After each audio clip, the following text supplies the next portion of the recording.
नमस्कार। आज मैं फिर आपके सामने अपराध की एक और घटना लेकर आया हूँ।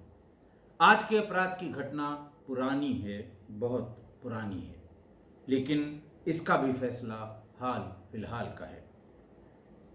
आज का प्रदेश है राजस्थान, जिला था जोधपुर, थाना था लोहावट, तारीख थी 12 फरवरी 2015।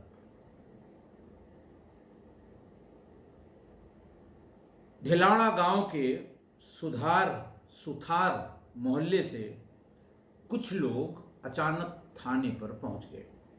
इनकी संख्या 50 से ऊपर थी। इत्तेफाक से उस दिन जो इलाके के एडिशनल एसपी थे वो और एसडीएम थाना क्षेत्र में कुछ जरूरी बातों के लिए, कुछ जरूरी जानकारी के लिए थाने के भीतर ही मीटिंग कर रहे थे। एडिशनल एसपी थे सत्येंद्र पाल सिंह और एसडीएम थे राकेश कुमार। इंस्पेक्टर के साथ इंस्पेक्टर निरंजन प्रताप सिंह के साथ वो मीटिंग कर रहे थे। थाने का तमाम स्टाफ था। तभी अचानक बाहर बहुत शोरगुल होने लगा। एडिशनल एसपी ने इंस्पेक्टर को इशारा किया कि बाहर जाकर देखो, ये अचानक क्यों इतना शोर हो रहा है, कौन लोग हैं और क्या चाहते हैं। निरंजन प्रताप सिंह तुरंत मीटिंग से बाहर चले गए और कुछ ही देर में वो वापस आए और उन्होंने कहा कि साहब, बाहर कुछ लोग हैं, वो किसी मर्डर की यानी हत्या की रिपोर्ट लिखाना चाहते हैं। मैंने उनसे कहा कि थोड़ी देर इंतजार कर लीजिए, मीटिंग खत्म होने के बाद आपकी बात सुनकर जो भी जरूरी कार्रवाई है मैं करूंगा, लेकिन वो सुनने को तैयार नहीं थे। उन्होंने कहा मीटिंग बाद में होती रहेगी, आप मेरा मुकदमा लिख लीजिए। निरंजन प्रताप उस समय के इंस्पेक्टर की बात सुनने के बाद एडिशनल एसपी और राकेश कुमार दोनों ने कहा कि एक व्यक्ति कोई हो, एक या दो व्यक्ति भीड़ का, उसे बुला कर ले आइए, हम उन्हें अभी सुन लेते हैं, मीटिंग बाद में करेंगे। निरंजन सिंह फिर गए बाहर और वो कैलाश नाम के एक आदमी को बुला लाए। कैलाश को उस कक्ष में प्रभारी निरीक्षक या थानाध्यक्ष के कक्ष में बिठाया गया। सामने बैठे हुए थे एडिशनल एसपी सत्येंद्र पाल सिंह और एसडीएम राकेश कुमार। उससे पूछा गया कि भाई ये कौन लोग हैं। उनका सब ये पूरे हमारे मोहल्ले के लोग हैं। उन्होंने कहा बताओ क्या मामला हुआ, क्या हुआ और तुम्हारी क्या डिमांड है, क्यों इतना शोरगुल हो रहा है। कैलाश ने बताया कि मैं ढिलाड़ा गांव के सुथार मोहल्ले में रहता हूँ।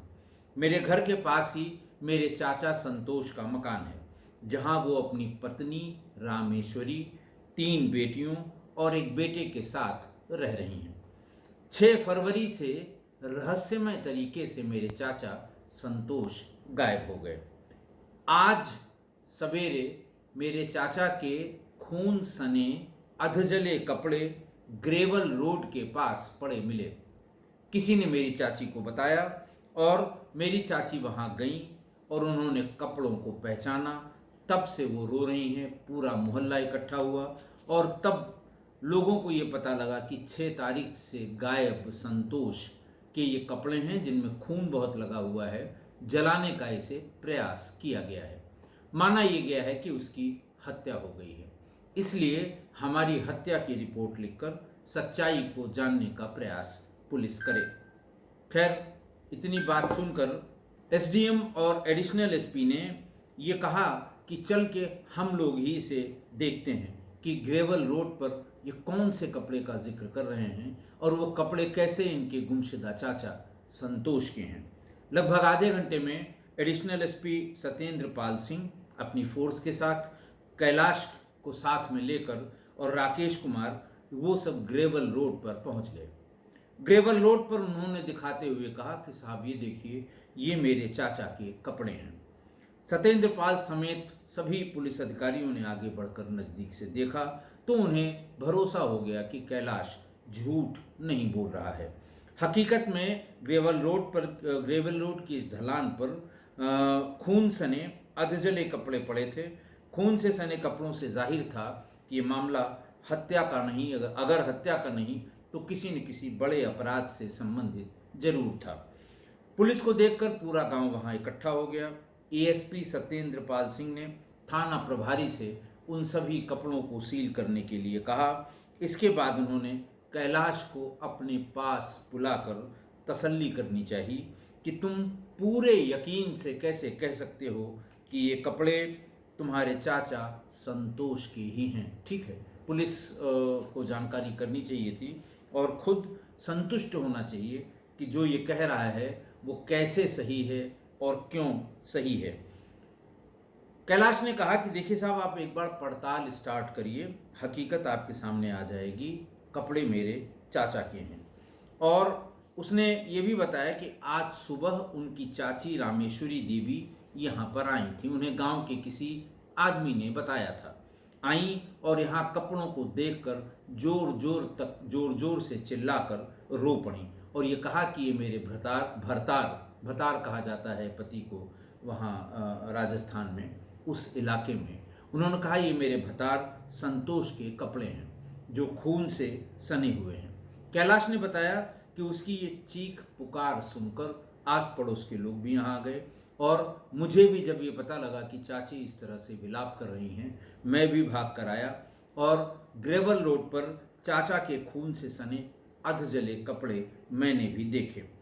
क्योंकि चाचा कई दिन से गायब थे, इसलिए सबकी उत्कंठा थी, हमारी भी उत्कंठा थी कि इन कपड़ों को देखकर हम भी कुछ समझ पाएं कि आखिरकार हुआ क्या था। खैर, इसके बाद वो थाने पर रिपोर्ट लिखवाने आया था। उसका चाचा कई दिन से गायब था। ये पूरा उसने घटनाक्रम बताया। लेकिन सत्येंद्र पाल के दिमाग में कई सवाल अब भी चल रहे थे।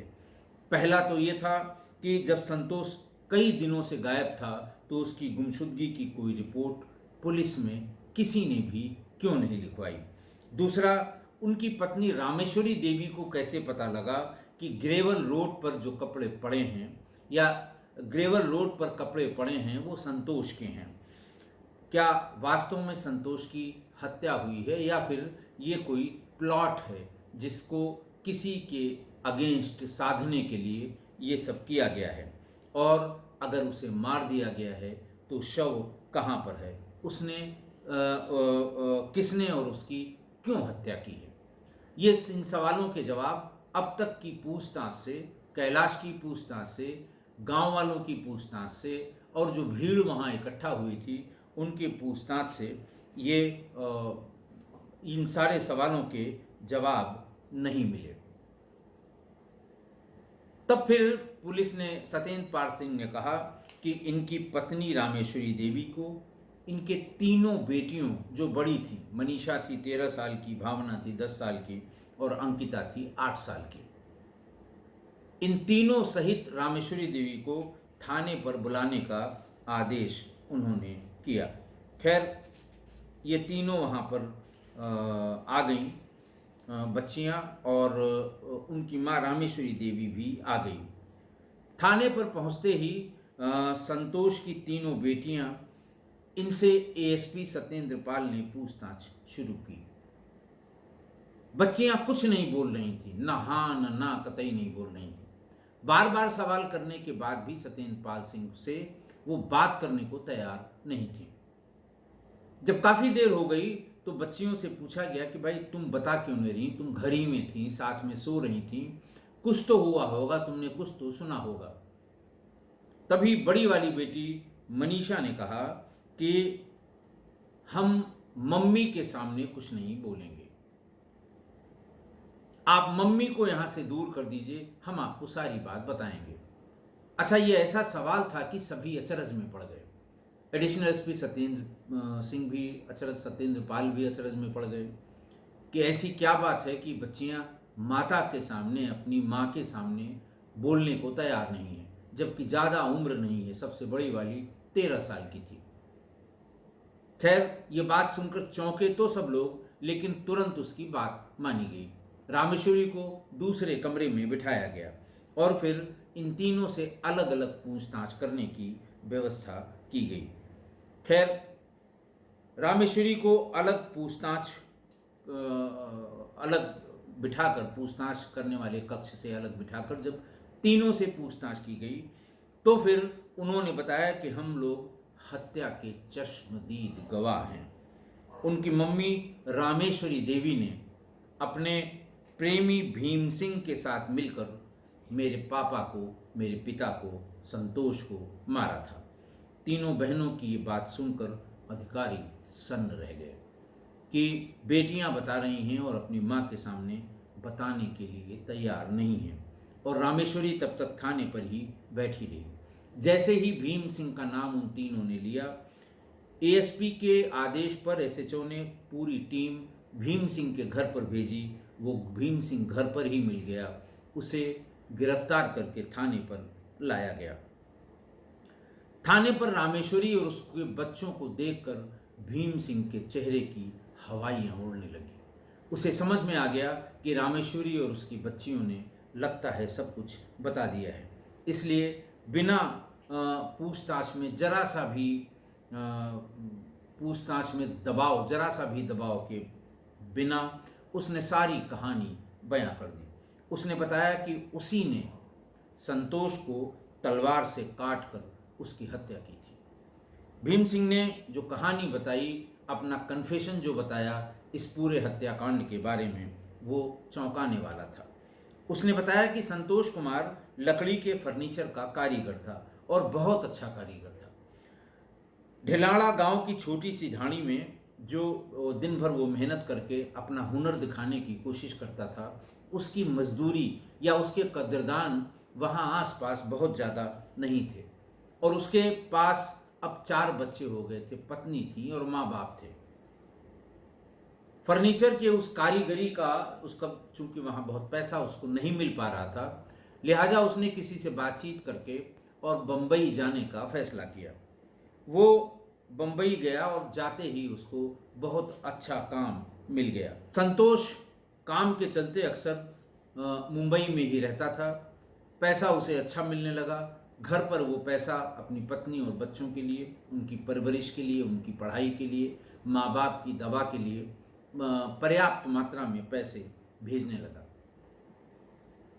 साल में कभी एक बार और कभी दो ही साल उसके गए हुए हुआ था। कभी 3 महीने, कभी 6 महीने पर वो अपने गांव आया करता था। तमाम सामान लेकर आता था, पत्नी के लिए भी, बच्चों के लिए भी और अपने माता पिता के लिए भी। मतलब जिंदगी उसकी खुशहाल थी, ठीक ठाक चल रही थी। पत्नी की उम्र 50 साल थी, इसलिए किसी को कोई बहुत ज़्यादा इस मामले में टोका टाकी का अवसर नहीं हो सकता था कि 50 साल की उसकी पत्नी है या इधर उधर से कहीं लोग उस पर कोई छीटा कशी या कोई डोरे डालने वाली बात नहीं थी। लेकिन तभी 28 साल के भीम सिंह का बाजार में आते जाते समय उससे मुलाकात हो गई। आना जाना घर पर शुरू हो गया और उन दोनों में संबंध हो गए। भीम सिंह एक आवारा किस्म का लड़का था। पूरा गांव और बाजार हाट के लोग जानते थे कि ये शुद्ध आवारा लड़का है और ऐसे में उसका रामेश्वरी के यहाँ आना जाना लोगों को खटकता भी था।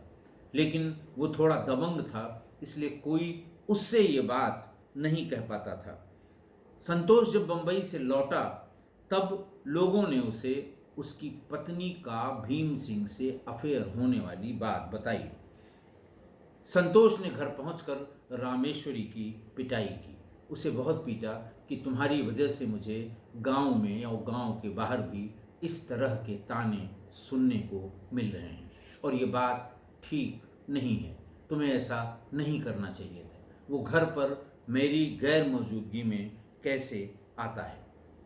बहरहाल एक दिन की बात थी कि भीम सिंह रामेश्वरी और संतोष की उपस्थिति में, घर में वो उपस्थित थे, तभी वो उसके घर आ धमका।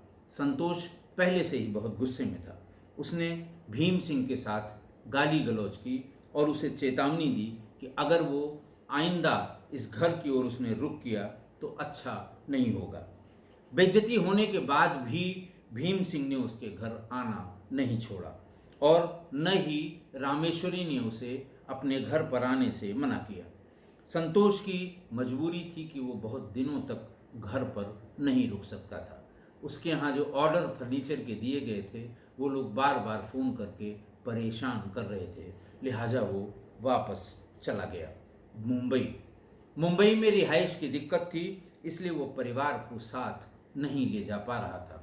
और इस तमाम झंझट के बीच उसने अपने माँ बाप को बताया था कि अगर हमें अच्छा कहीं रहने की सस्ती जगह मिल गई तो अपनी पत्नी और बच्चों को वहीं ले जाऊंगा, ताकि यहाँ से जो कुछ सुनने को मिल रहा है वो हमें सुनने को न मिलेगा। इसी बीच में एक बार संतोष ने अपनी पत्नी और भीम सिंह को रंगे हाथ पकड़ भी लिया था।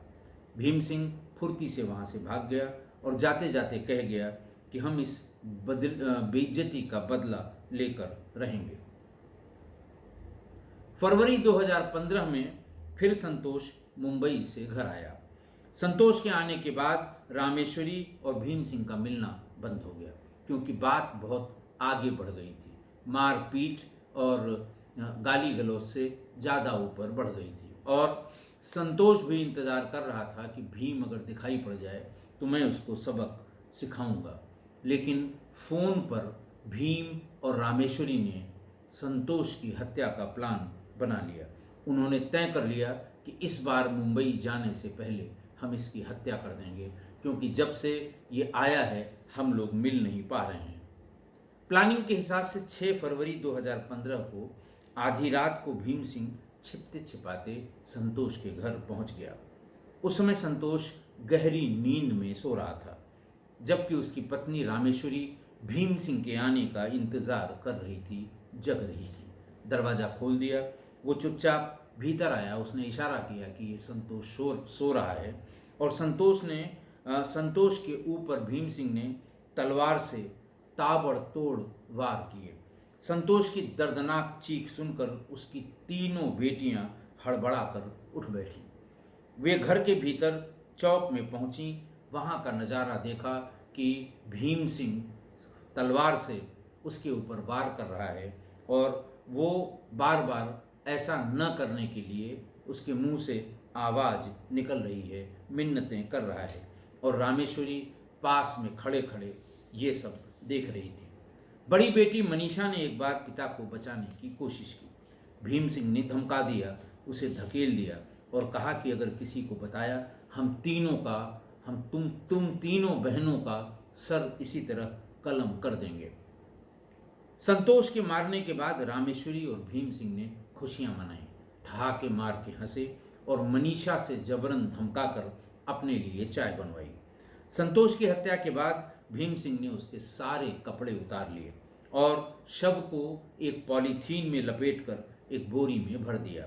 उसके बाद वो बोरी को एक ड्रम में डालकर ड्रम के ढक्कन को उसने ऊपर से बंद करके कमरे में रख दिया और उस कमरे में, जिसमें उसकी रामेश्वरी, संतोष की पत्नी रामेश्वरी रहा करती थी, उस पर नज़र रखने के लिए भी कहा। फिर उस रात भीम सिंह वहाँ से चला गया। अगली रात को वो बैलगाड़ी लेकर आया। रामेश्वरी और भीम सिंह ने मिलकर शव वाले ड्रम को गाड़ी में डाल दिया। शव को शिवपुरी रोड पर घने जंगलों में उसने गड्ढा खोद कर उस ड्रम को ही उसमें दफना दिया। खून से सने कपड़े, वहाँ से जब वापस लौटा तो रामेश्वरी ने पति के खून से सने कपड़े चूल्हे में डालकर जलाने का प्रयास किया, लेकिन कपड़े खून से ज़्यादा गीले होने के कारण पूरी तरह से नहीं जल पाए। इसलिए 11 फरवरी की रात को रामेश्वरी अधजले कपड़ों को ग्रेवल रोड पर फेंक आई। इसके बाद जैसे ही फेंका, उसके 20 कदम पीछे आने के बाद उसने शोर मचाना शुरू किया कि मेरे भतार की खून सने कपड़े ग्रेवल रोड पर पड़े हैं, लेकिन उसका कहीं पता नहीं चल रहा है। उसकी चीख पुकार से लोग परेशान हो गए। उसी दौरान संतोष का भतीजा कैलाश भी आ गया। उसने भी अपने चाचा के खून से सने हुए कपड़े देखे और फिर वो थाने पर रिपोर्ट लिखाने के लिए पूरे मोहल्ले वालों के साथ पहुंच गया। तीनों बेटियों ने पुलिस को बताया कि उन्होंने डर की वजह से पहले अपना मुंह नहीं खोला था। भीम सिंह और रामेश्वरी से पूछताछ के बाद पुलिस ने उनकी निशादेही पर संतोष की लाश और वो तलवार भी बरामद कर ली। पुलिस ने सारे सबूत जुटा लिए। आईपीसी की धारा 450, 302, 201, 120 बी के तहत मुकदमा दर्ज करके उन्हें जेल भेज दिया गया। करीब 3 साल तक अदालती कार्रवाई चलती रही और उसके बाद 10 जुलाई 2017 को न्यायाधीश नरेंद्र सिंह मालावत ने केस का फैसला सुनाते हुए रामेश्वरी देवी और भीम सिंह को उम्र कैद की सज़ा सुनाई। इसके अगेंस्ट वो लोग हाई कोर्ट गए, लेकिन उच्च न्यायालय ने भी इस सज़ा को बरकरार रखा। आज की घटना, आज फिर एक पत्नी ने अपने प्रेमी के साथ मिलकर पति की हत्या कर दी। आप जो ये सिलसिला सुन रहे हैं वो कोई जो ये सिलसिले तो अभी के हैं जो साल भर वाले हैं, लेकिन ये सब सूत्र, इसके सूत्रधार ऐसे ही लोग हैं। 2015, 16 और 17 की मैंने कई घटनाएं आपको बताई हैं जिसमें पत्नियों ने मिलकर अपने प्रेमी से पतियों की हत्या की है। तब उस समय उसका उतना हल्ला नहीं हुआ, लेकिन अब इसका बहुत हल्ला हुआ। 4 बच्चे की मां रामेश्वरी का अपने से 22 साल छोटे प्रेमी भीम सिंह से प्यार हो गया। अच्छा, ऐसा इसलिए भी हो सका कि परिस्थितियां भी भीम सिंह के अनुकूल थीं। संतोष पारिवारिक आदमी था।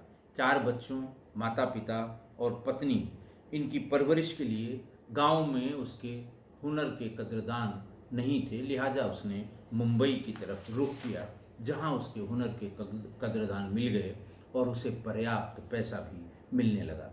पत्नी रामेश्वरी और बच्चों को उनको अच्छी रिहाइश के लिए वो बम्बई से पैसे भी अलग से भेजने लगा।